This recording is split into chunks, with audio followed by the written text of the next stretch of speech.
I'm Krista West, and I'm going to show you how to make a lined drapery panel.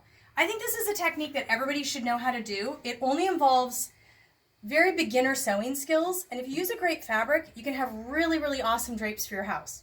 So, the general rule of thumb for cutting these, in addition to this video, I will have a sketch with all the seam allowance measurements put on. But the general rule of thumb is that you have a drapery fabric. Now, drapery fabrics that are actually made for drapery have a very big, wide selvage here. If you're working with a fabric that's not a drapery fabric, you just need to allow an extra 2 inches onto the sides. Then you'll also allow 3.5 inches at the top for the top hem and 4.5 inches for the bottom hem. So let's start. I've cut my panel. This is Cowden & Tout's Topkopki in the red colorway. It's a really beautiful machine embroidered on linen. So let's go over to the ironing board right now, and I'm going to show you how to do the top hem first. I like affixing my drapery panels to the drapery hardware with drapery pins, with these little guys, because that way it's easy for them to be taken down for cleaning and things like that. So if you're going to do that, you need to use some sort of stabilizer along the top hem. Now they sell drapery crinoline, and that's great if you want to use that, but I didn't have that in the shop today, so today I'm using just fusible interfacing, fusible woven interfacing that you can buy by the yard at any fabric store, and I cut it into a big long 3-inch strip. And what I'm going to do right now is fuse that to the top. I've got my iron nice and hot. I'm setting, but don't forget to set your iron for the correct setting for your fabric. That's especially important when you're working on more embellished fabrics like embroidery. Make sure that you're not going to burn any part of your fabric. I'm also trimming the interfacing or the crinoline if you're using it right to the edge of the fabric, not to the seam allowance. It's too bulky if you take it all the way across to the seam allowance. So I'm pressing that in, letting that adhere. It'll get pressed at least once more, so I'm making sure it's there, but I'm not giving it like a really hard press. Now I'm pressing down about 1/2 to 3/4 of an inch along the top over that.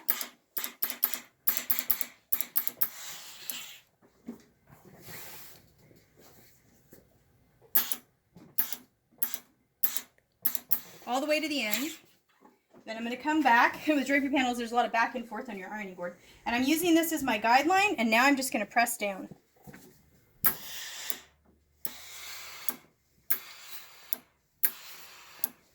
All the way across. I don't really have to measure because the crinoline I know is 3 inches wide. I measured that really carefully. And so now I'm just going to go all the way across. Now, that's just setting that hem, so we're going to leave that aside now. We don't do anything with it right now. We'll come back and deal with that later. We just needed to prep it. But we are going to go to the bottom and now do the bottom hem. For the bottom hem, you can do, in like traditional drapes, you can do a 4-inch plus 4-inch drapery hem, but on this fabric's expensive, and that would have actually ended up costing me, to do that, would have cost me about $200 extra on this project to have a 4-inch hem. And when that happens, I'm like, you know what, I'm okay with a 1/2-inch hem, and then we're going to turn it up 4 inches, and that works just fine for me. Some fabrics are so bulky too, you don't really want to do like a 4-inch and a 4-inch doubled hem, but you can if you have it. A lighter fabric on a lighter fabric, like if you're using like a cotton or a quilting cotton or something, that can be awesome to do that doubled hem. It gives a real sense of weight to the drapes. But on heavier fabrics, you don't need it. So now I'm taking my seam gauge and I'm measuring in that 4 inches. And I'm going to press this across using my seam gauge to kind of make sure that I'm on track. When working with embroidered fabrics or sort of heavily textured fabrics, it's not always like 100% perfectly crisp. You just can't always get there because there's just a lot of bulk in the fabrics. So I just kind of like listen to the fabric and kind of let it go where it wants to go within reason. So, because you won't really notice it all once the drapes are made. And then this one also is pressed all the way over. Like that. Okay, now I'm going to take this to the machine and I'm going to sew it. I'm going to go ahead and stitch this hem. Draperies are traditionally sewn at a slightly longer stitch length than, say, garment. So on my industrial machine, I use, say, 2 to 2.5 for garments, but I turned it up to 3 for doing draperies. And I'm just going to stitch down that hem, that pressed bottom hem. This is the bottom hem. We are not stitching the top hem. So this is the bottom hem. With draperies, it's really important that you get as much of the fabric up on your sewing table, wherever you're working, because it's so long that when it drapes over the table, it can kind of throw your hem off. So try and get as much of it up on the sewing table as possible. And you just take that all the way across. This is a trick that professional seamstresses use that a lot of amateur seamstresses don't know about. We use leftover blunt machine needles when we're done with them and they're blunted. We use them as almost like a little sixth finger that we can put in, like press in little micro pleats when we're doing a hem. So you'll see me do that throughout this process. That's what I'm using that for. It's just a blunt sewing machine needle. When I take them, when they're done and I take them out of my machine, I just pop them in my pin cushion so they're handy. I'm gonna trim the threads. I'm not being super precise about how I clip those little thread ends because you're never gonna see them. Now I'm gonna go press that because this is gonna be your last chance to press that hem while it's flat and there's no lining fabric involved. So I like to give it a good crisp press right now. Make sure that hem is really well set. For all you amateur seamstresses, and just so you know, like that's not a pejorative term. Amateur actually comes from the Latin amas, which means to love something. So it's actually a great term, an amateur, but it's very, very important to press. One of the biggest mistakes I see amateur seamstresses make is that they don't actually press enough. And professional seamstresses, we press everything. Like pretty much every operation gets a press. It sets the fabric, it kind of sets it for the next move. Now I'm gonna lay that out on my table. I'll come back to that in a minute. I'm gonna take my drapery lining now, and now I'm gonna just hem the bottom hem of my drapery lining. Now drapery lining, I like to use the 50 cotton 50 poly one. I just buy this at my local drapery store, my little drapery fabric store here in town. It's really good, really basic. It usually comes about 56 inches wide. I had to trim this. This is actually 50 inches wide because my drapery panel is 54 inches wide. The lining is basically cut the exact dimension of the finished drape because you don't actually have any seam allowances on lining. And for those of you who are watching what I'm doing, you're like, but wait, you're turning up a hem. Yes, I am turning up a hem, but you want the lining fabric to actually sit about 1 inch to 1.5 inches above the brocade or the drapery fabric. So you actually intentionally don't add a seam allowance, and then you don't have to really think about that. So I'm just pressing that in, nice little doubled hem. I do about 1 1/4, 1.5 inches. I just kind of eyeball it. And then I'm going to take that over and just stitch down that hem.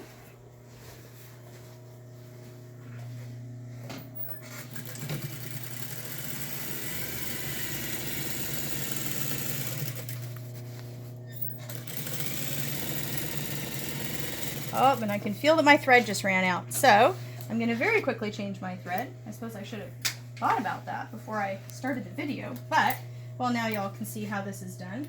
Industrial sewing machines have an automatic bobbin winder, and so basically as you're stitching, the machine is always winding a new bobbin for you, which is really convenient. This is my fabulous old Juki DDL 227. Love this machine. I've had it for 25 years. It's an awesome machine.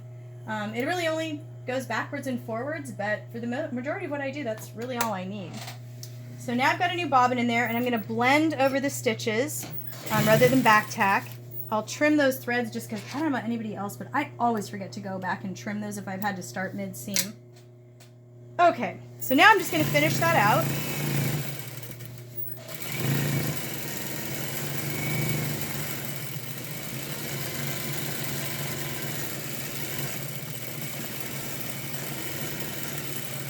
Okay, there we go. Now, this will also be the last time that we have a chance to press this before it gets sewn into the drapery panel. So we'll go over here and just give it a nice little crisp press, just because, you know, it's always a good idea. So we're pressing this.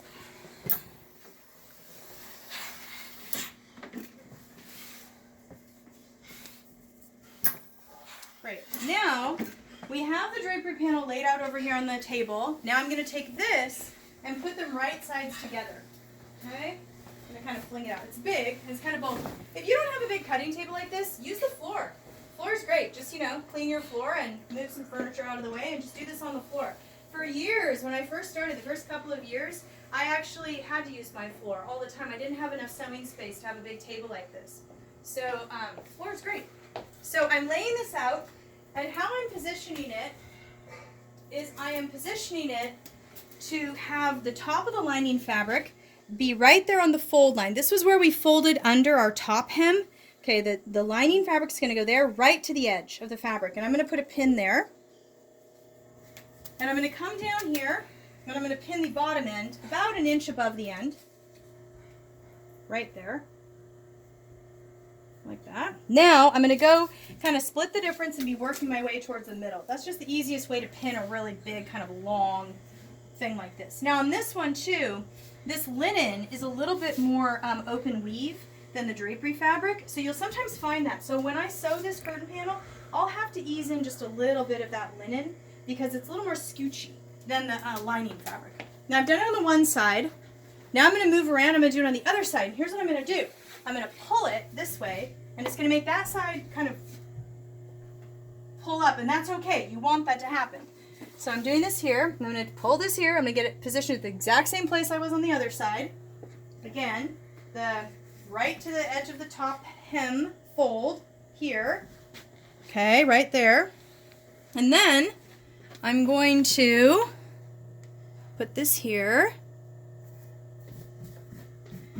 And for any of you who didn't see the Instagram post about my little bare spot on my table, a couple months ago I sanded down my table because it needed to be repainted. It was really in bad shape.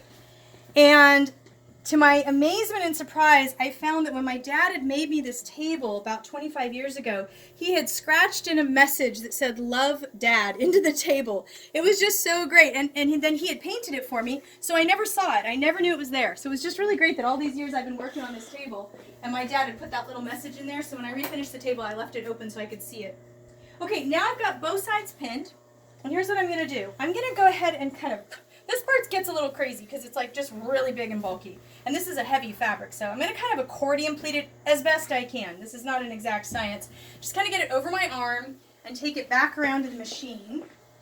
Now, in this part, be careful of those pins. It's really easy to get yourself with the pins, like, you know, in your leg or in your stomach. I've gotten myself like pretty much everywhere with those pins.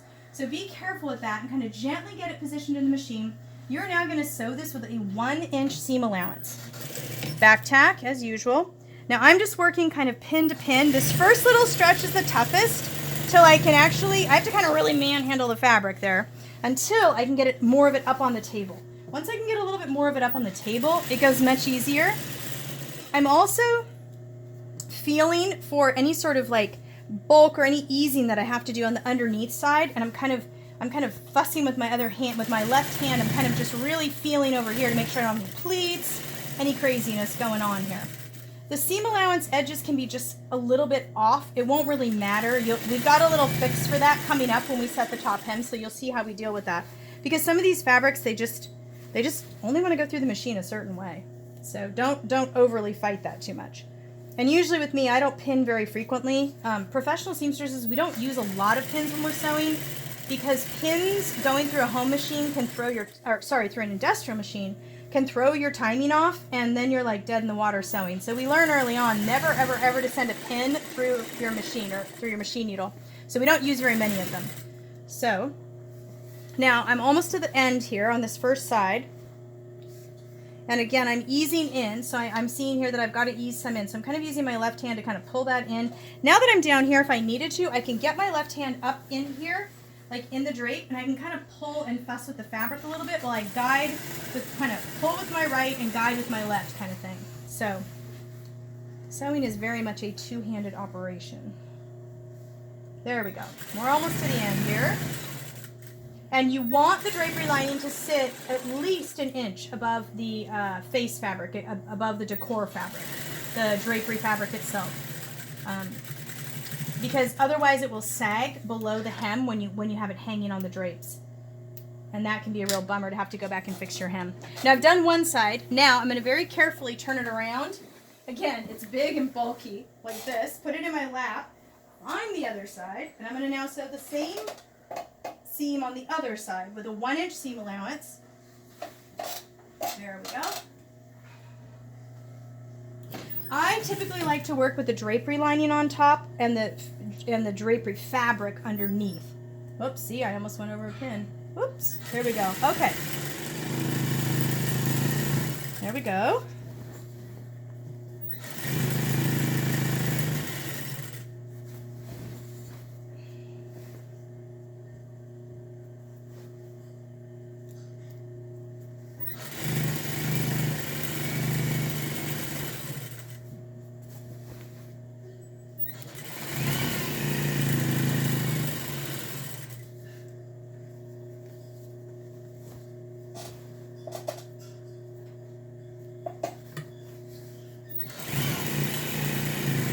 You know, lined drapery panels are also very energy friendly. If you use a good quality, you know, drapery fabric that's got some real heft to it and a lining, you can actually increase the R factor, the insulation factor of your windows dramatically. And that way you can, you know, especially this is great if you live in like an older home, a drafty home, or you have a room that you want to keep a little cozier and warmer. Drapes are absolutely the way to go.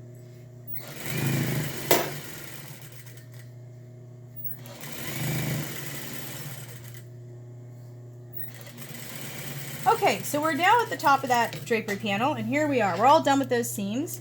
I don't worry too much about trimming threads because I'm not going to dig for those threads. I'll find them when I'm at the machine. So now I'm going to take my drapery panel back to my ironing board. Okay.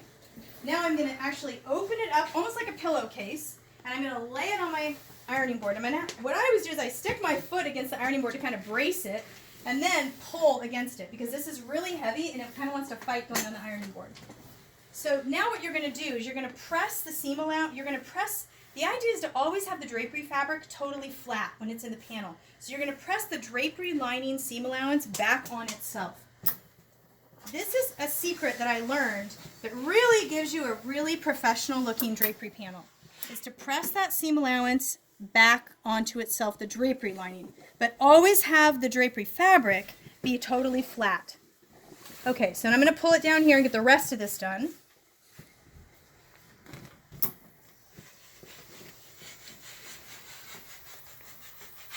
And there's that thread. I see one of the threads that I needed to trim. And now here it's and it's really easy and I didn't have to dig for it, so I'm just going to trim that right now.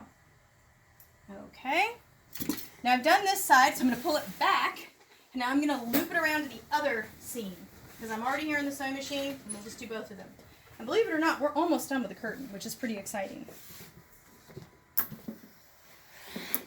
And here again, I'm pressing that seam allowance. One little kind of pro tip on pressing, a lot of amateur seamstresses learn to press like this and smash forward. You never want to do that because what you're doing is you're shifting all those little fibers to all kind of bunch up in a puddle at the end. You always want to go like almost in a scallop motion, press and back out. You're releasing any threads or bias that you've done. So you'll see me do this kind of work in this circular kind of almost scallop motion because I want to press those threads, but I want to put them back in the correct alignment where they need to be to lay flat. Pressing is kind of like its whole own technique. It's well worth spending time like learning to press. It will totally up your sewing game. Okay, so this one I'm doing this. Oh, now see I got some crinkles in there, so I'm going to like press out my crinkles. This linen is actually really, really forgiving. My last drapery fabric was not so forgiving on the pressing, so some are more forgiving than others. Okay, now what I'm doing is I'm taking this and just turning it inside out, and I just find that really easy to do on the ironing board. So you just kind of like turn it in all the way inside out. Woohoo, we get to see the fabric for the first time, very exciting. Now we're going to press those side seams. Now if you notice here, the drapery fabric has this big, long seam allowance. So what we're going to do is we're going to press to get that kind of hidden under the curtain panel. So let's do that right now. Oh, okay, so we're going to lay this on here. Oh, and we're here, and the other thing we're going to do here too is we're going to open out the top hem and get that kind of ready to go for the final step. We're going to press that out and then fold it back on itself. I just find that to be the cleanest finish for this little area here. Okay, now I'm just using the embroidery. I can see kind of like the little side edge of the embroidery, and I'm just using that as a guide. It's not like a super exact science, especially on a fabric like this that's an embroidered linen and has kind of a lot of give. So we're going to do that. We're going to move it to the next section. That's the one thing about drapes. It's almost like wrestling the fabric. Okay, so here we go. And I'm just, again, using that as sort of a general guide. I'm pressing back to the embroidery. Then I'm going to get all the way down here to the end. Oops, now there we go. Let's lay that flat there. Okay.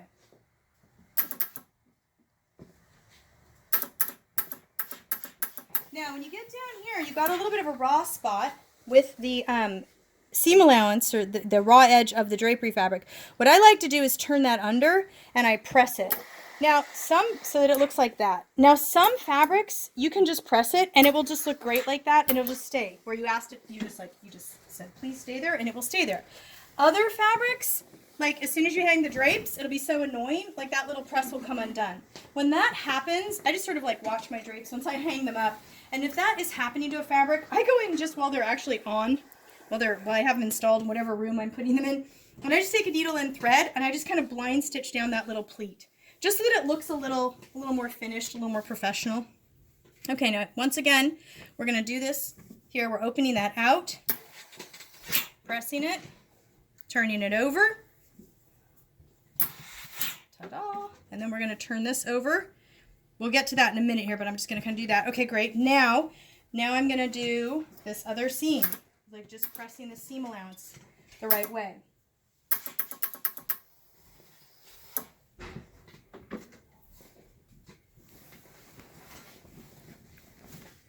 Now, if you needed to make really big, wide curtains, you would just sew.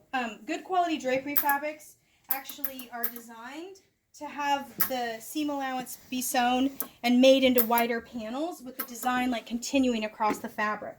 So if you were just doing a wider curtain, you would need to make any necessary seams to increase the width before you started this whole process. And that's just how you make bigger, wider curtains, is just more fabric. Okay, and then here's my little area down here. I'm gonna like kind of press in my little angle there. Okay, now let's do our last step. So the last step is just setting that top hem. And this is how we do it. We lay it down on the ironing board like this.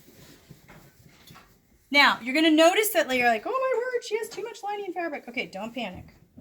So what we're gonna do is, and this is why I wasn't too concerned about those seam allowances when we were sewing those here. It was like, well, if they're off a little bit, it's not the end of the world. Here's our little fix for that. Right about the middle, we're gonna put a little pleat here, and that's just gonna take up any extra fabric we had. We're just gonna kind of shift it to the middle and kind of pull it over, and it just creates this little pleat. It's totally fine, and it's often done in draperies. And now here's what I'm gonna do, is I'm gonna press this, and I'm gonna put a pin in it, and hold it in place like that. And now I'm going to press and pin all the way across. I typically on this, our fold lines are already in place. So I'm going to pin it and then I'll give it a final press before I take it over to the machine. Now, again, I don't use a lot of pins, but if you need to put more pins in, like if you wanted one here and here, that's totally fine. I'm just used to manhandling like big swaths of fabric. So I don't need to do that as much now because I've had a lot of years of experience doing that. But when in doubt, if pins make you feel more comfortable and like you're going to have your stuff much more secure when you get to the machine, by all means use more pins.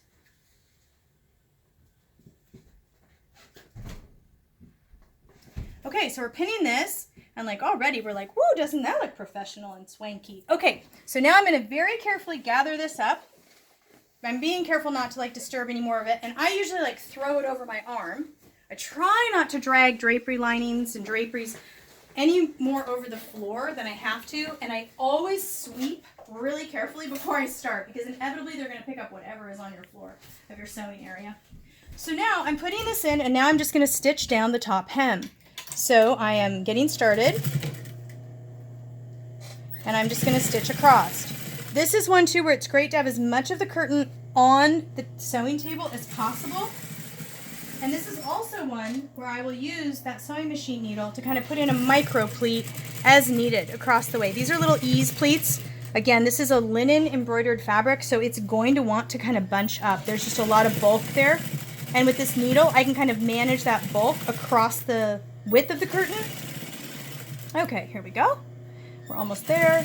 Plus it helps me make sure that I'm totally on track so that by the time I get to every pin, I know that everything's like laying down the way it should. Okay.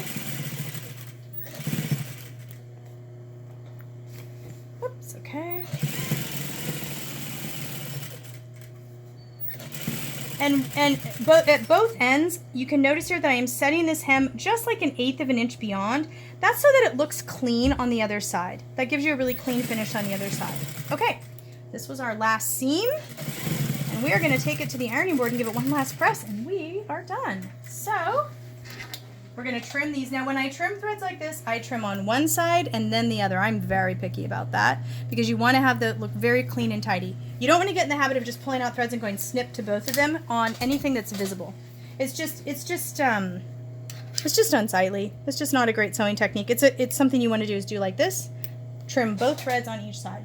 Okay, turn off the machine. We're going to take this over for one more press, and we are done. Okay, so now what I like to do, I like to lay it out here, and I like to give that top hem a really good crisp press, because it just looks so pretty. Then the last thing you would do is you would actually place drapery pins in. And basically the way these work is these are drapery pins. They're awesome. I've really become a fan of drapery pins in the last few years. And you can buy them on Amazon or any drapery store.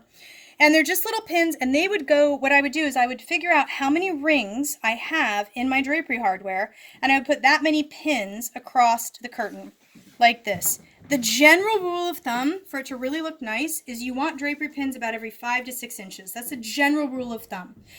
You can get different effects by like going wider and different things like that. You get more of a swag effect if you go wider. I kind of like the classic 5 to 6 inch rule. I typically go for 5 inches between my drapery pins. So I would set these in, and then they just basically, they're pins. So you just pin them through. And that's why we put that interfacing in there, because the drapery pins, that way they'll sit like that, and then they'll be invisible on the front side of the fabric. It's a drapery pin on the back. Okay, so, and once we have, and then we would just go up and hang them. I try to have my drapery hardware in place before I start drapes, because drapes can get really wrinkly if you store them, so I just try to take them off the ironing board and go put them where they go. But this is our finished drapery panel. Really beautiful, really professional, and totally easy for anyone to do.